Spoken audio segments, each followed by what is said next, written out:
The dark secret Caitriona Balfe's husband kept for years is exposed: the wooden box and the unnamed letters. Caitriona was cleaning out some old things in Tony's family's old suburban mansion. The house had belonged to Tony's parents, and had been left largely intact after their deaths. She wanted to renovate the basement to turn it into a study, a private space away from the hectic schedules of Hollywood. As she pushed aside an old wooden cabinet, Caitriona discovered a small passageway in the back.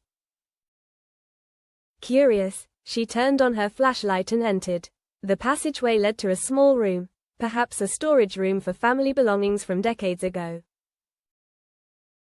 A musty smell hit her nose, but what caught her eye was a wooden box locked with a rusty iron padlock. The key lay right next to it, as if someone had left it there on purpose. Caitriona opened the box. Inside were dozens of handwritten letters, all with no sender, just a name: Ava. The letters were shaky, the ink faded with age. She opened one carefully. "Tony, you told me she was just a friend. But I'm not stupid.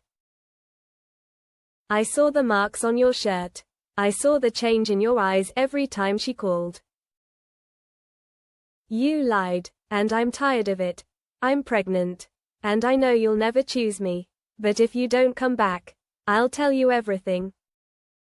Caitriona felt her hands go cold. Her heart beat faster. She continued reading the rest of the letters. The more she read, the more bewildered she became. Ava. Tony had never mentioned the name before. And the baby? Pregnant? Caitriona quickly grabbed a few letters, locked the box, and walked out of the dark basement. She felt an indescribable feeling inside her: anger, confusion, and fear for what she was about to discover. Confrontation. Their kitchen was filled with a heavy silence. Tony was cutting a few lemon slices for his usual weekend afternoon cocktail, unaware that his peaceful life was about to be turned upside down. Caitriona walked in, holding 3 letters from the stack she had found in the basement. She placed them on the table, right in front of Tony. Tony looked up, his eyes stopping on the familiar lines. The hands holding the knife suddenly stopped in midair. "You know what they are, right?" Caitriona said, her voice not loud, but each word seemed heavy. Tony did not answer right away. He glanced at the shaky lines on the paper, his face gradually paled. There was nothing left to deny. This was a long time ago.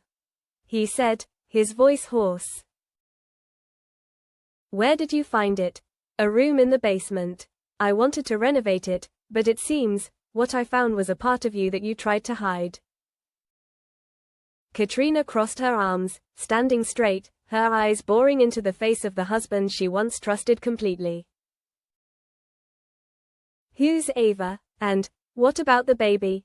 Tony sighed, sitting down on the chair, his hands clasped together, his eyes looking far away as if he were going back in time. "Ava was my ex. I met her before you. It was a mess. Ava was an artist, emotionally unstable, and our relationship was always strained. I was unfaithful, and she found out, and she got pregnant," Caitriona said coldly. Tony nodded slowly. "I thought the child wasn't mine. Ava didn't trust me anymore. We had a huge fight. Then one day, she disappeared, without a word of goodbye. No one could find her."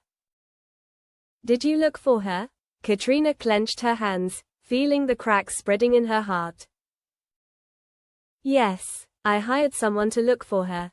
But there was no result. She seemed to evaporate from the world. And I chose to stay silent, to continue living. I never told you, because I was afraid. You would never look at me the same again." Caitriona turned away, feeling suffocated. The villa that used to be a home was now like a cage filled with ghosts of the past. She stepped out onto the balcony, needing to breathe. The wind blew cold, but not as cold as the feeling in her heart. The woman returns. 3 days after the confrontation, the house was coldly silent. Caitriona no longer wanted to eat dinner with Tony, no longer touched his arm when passing, and her eyes, the eyes that had once reassured him, were now thin ice, ready to shatter. Tony tried to keep his distance so as not to hurt her any further. But he knew that silence could not erase what had been done. Then one morning, when there was a knock on the door, everything changed. Caitriona was making coffee when Tony ran down the stairs, his face pale.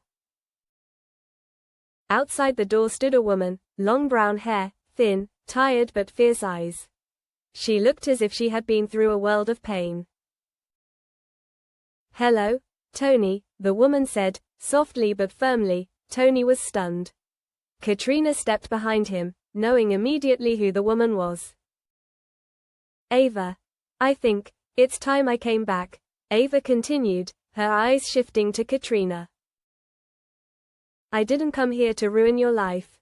I came because I can't hide forever, and my son wants to know who his father is." Caitriona felt her chest tighten. She looked at Tony, who was still standing like a statue. "Son," she whispered. Ava nodded. "His name is Elias. H is 19, and he knows everything. Knows about Tony, knows that his father turned his back on him. And now, he wants answers." Meanwhile, in another corner of Dublin, Elias stood silently by the graffiti wall near the docks. The young man had dark brown curly hair, his eyes were on fire. In his hand was an old photo, his mother, 22, standing next to a man with a half smile. Tony McGill. Elias didn't care who was famous. He didn't care if Caitriona was an actress, or if Tony was a music producer with a dozen chart-topping records. He just knew that man had abandoned his mother when she needed him most, and now he wanted the truth.